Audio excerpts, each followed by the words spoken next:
Hi students, அனைவருக்கும் வணக்கம்.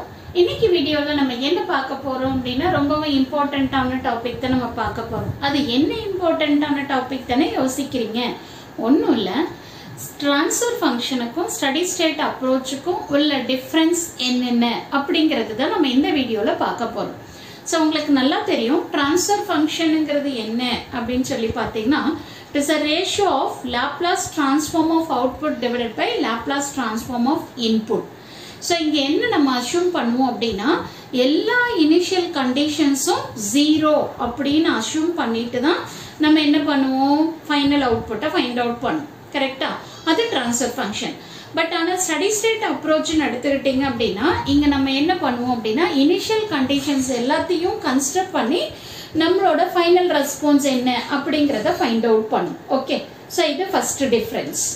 Next வந்து பாத்தீங்க அப்படினா இந்த ட்ரான்ஸ்ஃபர் ஃபங்க்ஷன்ங்கிறது ரொம்பவும் ஓல்டஸ்ட் மெத்தட்.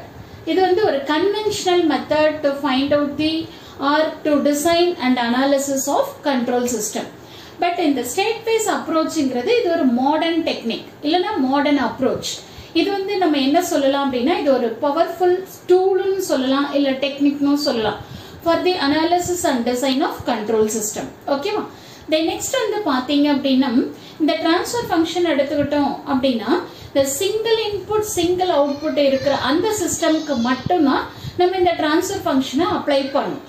பட் இதுவே நம்ம ஸ்டடி ஸ்டேட் அப்ரோச் எடுத்துக்கிட்டீங்க அப்படினா single input single outputக்கு யூஸ் பண்ணிக்கலாம். அதே மாதிரி multiple input multiple output சிஸ்டம்க்கு நம்ம இத என்ன பண்ணிக்கலாம் யூஸ் பண்ணிக்கலாம். ஓகேங்களா?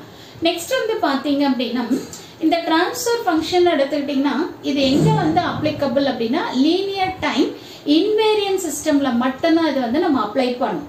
பட் இதுவே வந்து ஸ்டடி ஸ்டேட் அப்ரோச் எடுத்துக்கிட்டீங்க அப்படினா இத வந்து நம்ம லீனியருக்கு அப்ளை பண்ணலாம், நான் லீனியருக்கு அப்ளை பண்ணலாம், டைம் இன்வேரியன்ட்க்கு, டைம் வேரியன்ட்க்கு. சோ இந்த மாதிரி டிஃபரண்ட் டைப் ஆஃப் சிஸ்டம்ஸ்க்கு நம்ம என்ன பண்ணலாம் அப்படினா ஸ்டேட் ஃபேஸ் அப்ரோச்சை நம்ம யூஸ் பண்ணிக்கலாம். சோ இதெல்லாம் தான் வந்து பாத்தீங்க அப்படினா ரொம்பவும் இம்பார்ட்டன்ட்டான டிஃபரன்ஸ். எதுக்கும் அப்படினு சொல்லி பாத்தீங்கன்னா ட்ரான்ஸ்ஃபர் ஃபங்க்ஷனுக்கும் ஸ்டடி ஸ்டேட் அப்ரோச்சுக்கும். சோ கண்டிப்பா இந்த வீடியோ உங்களுக்கு யூஸ்ஃபுல்லா இருக்கும்னு நினைக்கிறேன். Thank you for watching this.